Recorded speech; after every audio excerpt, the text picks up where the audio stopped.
questions? You don't have questions, no.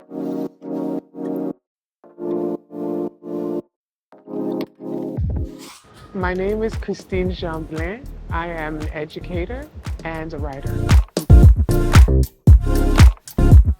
I became a writer. I started writing, if I'm truly honest, probably from grade 6, so around 12 years old, and I am currently closer to 50 than I am to 12, and I continue to write.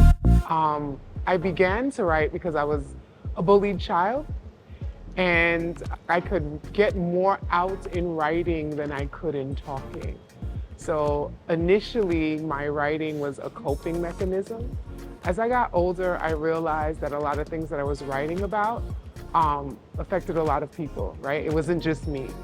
So again, my writing initially came out of a need to resolve a grief, but later became a mechanism to build community, to find people with similar identities. Everything is story, right? How we came to be here is a story. I always say to my mentees, women, how many people had to say yes for you to be here? Even if they didn't know what they were saying yes to. You know, my great-great-grandmother had to have my great-great-grandmother, who had to have my grandmother, who had to have my mother, who had to have me. And there's a story in all of that, right? There's a story as to why they had me. You know, there's a story as to why I am here and why I'm doing what I am doing. So everything is story. Even if we take it out of the personal and we put it into the scientific, right? So everything is a story. Question is the beginning part of story. I think me coming to Dubai was a response to a question that I had about education and about culture. I was in the United States, living and working in Brooklyn, New York.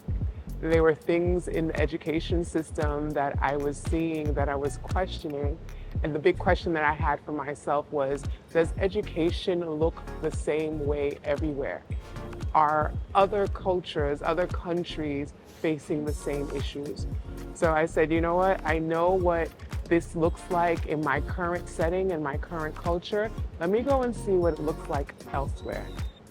So my difficulty was me questioning what I was doing. Maybe I was doing the wrong thing, or maybe I was doing it in the wrong place.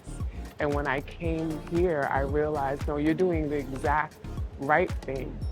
And any place you do it, it's needed. So it was a difficulty that I had to question in order to find the answer. I want my legacy to be the ability to authentically tell story. Doesn't necessarily have to be only my story. I think that when we witness, there is also a responsibility to be a storyteller. Sometimes we think I could only speak to the things that I am directly involved in or that directly affect me. But if you are a witness, you are affected. If you are a witness, you are part of the story. So how do you carry it on? How do you translate it? How do you spread it?